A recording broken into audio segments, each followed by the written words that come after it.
parking lot dinosaurs. What a weird week. Hi, everybody, it's Weird. This is like crazy being here. Weird. Really weird tales. Bigfoot eats out of my trash. Well, I got a great show for you today with some wonderful weird stuff. Hi, friends. I'm Scott, and this show is called What a Weird Week. We cover some of the stuff that was in the news this past week that was odd, fun, interesting, unusual, those kinds of things. Try to keep it less serious and more of the fun stories. And we do 10 stories in 15 minutes. You can get everything we talk about if you go to shownotes.page. If you need our show notes or anything about the podcast, again, it's shownotes.page. This is the episode for Friday, July 25, 2025. Number 10. Number 10 is the Denver Museum of Nature and Science and a dinosaur fossil they found under their own parking lot. You could imagine visiting the Denver Museum of Nature and Science and perhaps seeing a dinosaur fossil display, right? Well, they're doing some work in their parking lot. They're drilling a hole. It's just a small hole. It's 2 inches across because they want to see if they can have a geothermal heating unit installed. So to get one of those, you have to do a core sample. You have to drill down quite deep, but it's a small hole, 2 inches across, 5 centimeters across. And while they're doing this, under their parking lot, they hit a dinosaur. They found a dinosaur fossil, 60-something million-year-old dinosaur, a plant-eating dinosaur. And that is very rare. The end. Imagine, that would be like taking a milkshake straw, putting it in a bucket of delicious milkshake. In that bucket is one bug, let's say, and your straw hits that bug and you end up sucking up that one bug. That's a terrible analogy. Never mind about the bug stuff. Anyway, it was rare. Way to go, Denver Museum of Nature and Science. Number 9. Number 9 is the world's largest claw game. The Claw King in the Philippines made headlines. It is a giant claw game. You know, those games where you drop the claw and you try to pick up the plush banana or the Rolex watch. Sometimes it's a Rolex watch. It's almost impossible to get. So the size of it, we shared a photo. It's really hard to get a gauge of how big it is based on the photo, the perspective. But we'll run down some of the dimensions for you. It's about 17 feet long, 8 feet across, and 12 feet tall. It looks like the claw could pick up, if you don't have a chance to click the photo, it looks like the claw could pick up an average size human being. That's actually what it's going to be used for. They're going to stock it with human beings, bachelors. And then the Bachelorette, you know that show? The Bachelorette is going to try to pluck out the bachelor that she wants to marry, and they'll get married the next season. That's what listen, I haven't confirmed my sources on that, so don't go to press with that part of this story, but the rest of it, the dimensions, it's a very large claw game. All of that part was 100% verifiable. Number 8. Number 8 is this one, the Snail Races. If your Monday feels like it's moving at a snail's pace, folks across the pond can also relate. And they're off. Come on, make some noise for your snail. An English village turned slow motion into a sport over the weekend, inviting snails from around the world to slug it out in the annual World Snail Racing Championships. This year's superstar was Bilbo Sluggins, inching his way to victory. That's a little bit of the Yuma 13 news report on listen, they were throwing every pun you could at this story, and that's what you're meant to do. I have no notes. 10 out of 10 would recommend Yuma 13, your CBS affiliate. And you heard Bilbo Sluggins was the winning snail, the World Snail Races. So it's not just Yuma 13 getting in on the puns.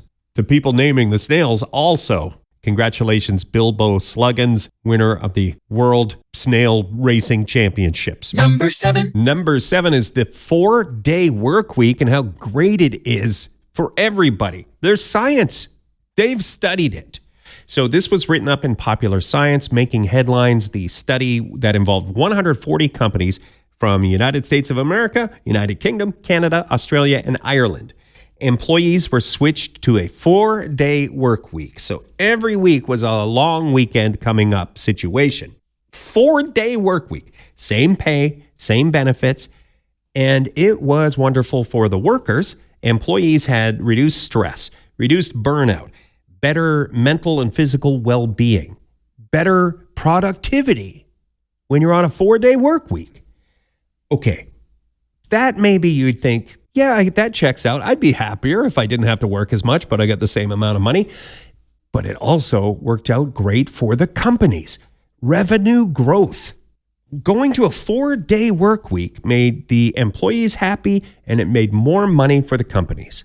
So perhaps if you have a job and the 4-day work week appeals to you, you may want to read this article, send it on to human resources, your manager, I don't know. Proceed with caution. You know your manager better than I do. Number 6. Number 6 is a friendly heads up about some meteor showers. It's not every day that 2 different meteor showers overlap and peak on the same night. And that is what is going to happen for many areas on July 29 into July 30. So that's going to be before our next show drops early next week. Wanted to give you a heads up about it. The Southern Delta Aquarids and the Alpha Capricornids meteor showers will peak on July 29 into July 30. And so you might see some shooting stars, some good old-fashioned shooting stars, which I know that's not the official name of what is happening, but shooting stars. And you can make a wish. But I know you have to consult your local listings as far as the meteor showers go, because our program goes out over the worldwide superhighway of information. And that means perhaps where you are, you got a different situation. As far as where to look for the meteor showers, I would say the sky. I would generalize it and say, look up. And if you're taking in those meteor showers and you see something strange, I'm going to put a link to where you can report strange things in the sky. I don't know how I feel about all of that. Yes, I do. I know. I'm a true believer that there's something weird going on in the sky.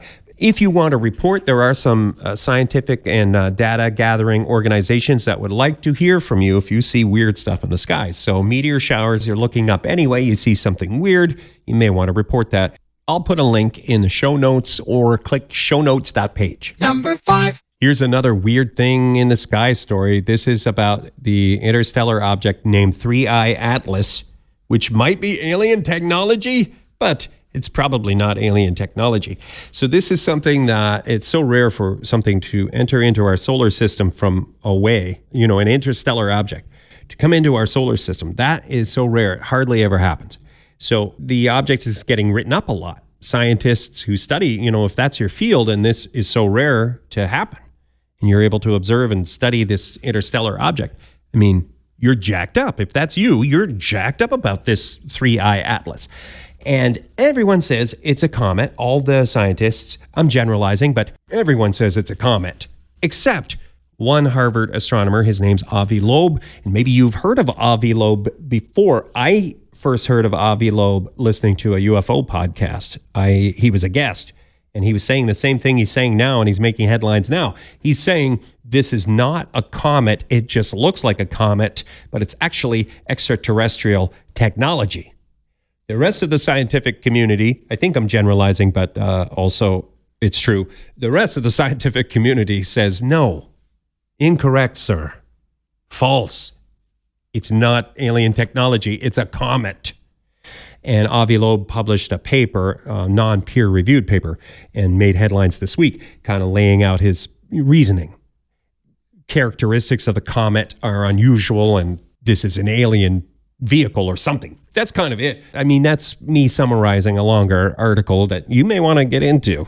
And maybe this is something that you're jacked up about. We'll link to it in the show notes. Number 4. Number 4, trigger warning. If you do not like spiders, we're going to talk about spiders. My wife hates spiders. Now, this is not some creepy story about a fellow who checks into a hotel and puts his head down on the pillow and the pillow is filled with spiders. That's not this. And maybe I shouldn't have even brought that up. If I'm trying to avoid triggering you and you don't like spiders, why am I talking about the spider-infested hotel pillows? No, it's not that.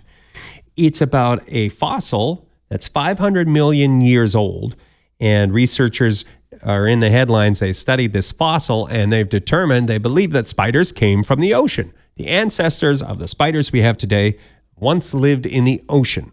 And when you think about some of those strange things that we currently have in our oceans, that seems to check out. Imagine, though, going for a nice swim, going for a day at the beach, and you spread your towel out, and you're just relaxing, and the gulls are off in the distance doing the noise that gulls do, and the waves are lapping, and there's a gentle breeze buffeting, and then out of the ocean comes millions of spiders. That would be terrifying. I guess I shouldn't have brought that one up. If I'm trying to avoid triggering you and you don't like spiders, why am I talking about the ocean infestation of spiders? Anyway, spiders came from the ocean.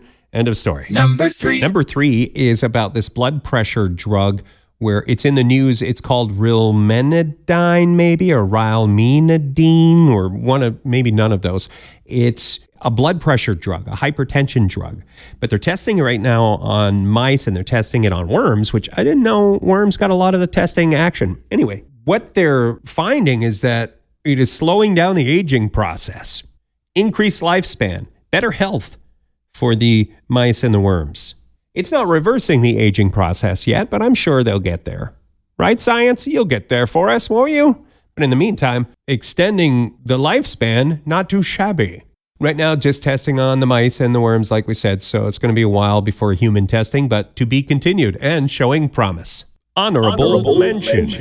This honorable mention is a flip-flop called a Unipaver flip-flop. It's just one of these things that's popping up now. It's trending online. Some of the trending websites are like, have you seen these flip-flops? So the Unipaver flip-flop looks like you're wearing a couple of paver stones on your feet. They look like concrete. And they're in a design that they fit together just like, your friend's pool deck, or the crosswalk in my downtown has very similar paving stones. So it looks like a paving stone. It's just a foam flip-flop, and it's just a wonderful conversation piece. Hey, what are you doing walking around? Where'd you get those paver stones? Don't they hurt your feet? Oh, wait, it's just flip-flops. The Unipaver flip-flop. If you want to see a photo, you can click the show notes or go to shownotes.page. Number 2. Number 2 is the duct tape banana story. Duct tape banana back in the news. We've reported on this a lot because if you're unfamiliar, here's a quick catch up. An artist created a work of art called Comedian, and that work of art was a real banana duct tape to a museum wall. And then somebody ate that banana, and it happened more than once. And every time, if somebody viciously eats your art and you're the artist, what are you supposed to do? The art has to go on, right? The art must live on. Your art deserves a new lease on life. So every time somebody eats the banana, they come out with a fresh banana. I mean, they keep a stock of fresh bananas because bananas don't last very long. And people are coming through your museum. They do not want to deal with fruit flies and gross, mushy, yucky bananas. So they always have bananas ready to go. One time the art installment was famously purchased for like $6 million by a rich person who then ate it. And anyway, this happened again in France. The duct tape banana is on a wall in the museum. Somebody eats it. Security and staff were very calm. And a few minutes later, there was a new banana duct tape to the wall. That's art. I've said before, I don't understand art. And I guess I don't understand fruit either. There's some overlap there. So I find them both confusing now. Number 1. Okay, number 1 is not weird or wacky or funny, but it is interesting and it might save your life. So why don't we end on that happy note of a good news story about some research that's come out. If you're able to get out and do some walking, we link to the article in Study Finds. According to the research that is making headlines, it would seem as though walking 7,000 steps a day correlates to a 47% lower risk of death as opposed to walking fewer steps. Overall, 47% lower risk of death. Great outcomes concerning heart disease, cancer, dementia, depression, a lot of health benefits. One thing I love about this, maybe you're in the same boat, maybe you're not, but I'm always asking of science, hey, make it simple for me to understand. Am I supposed to do cardio? Am I supposed to do strength training?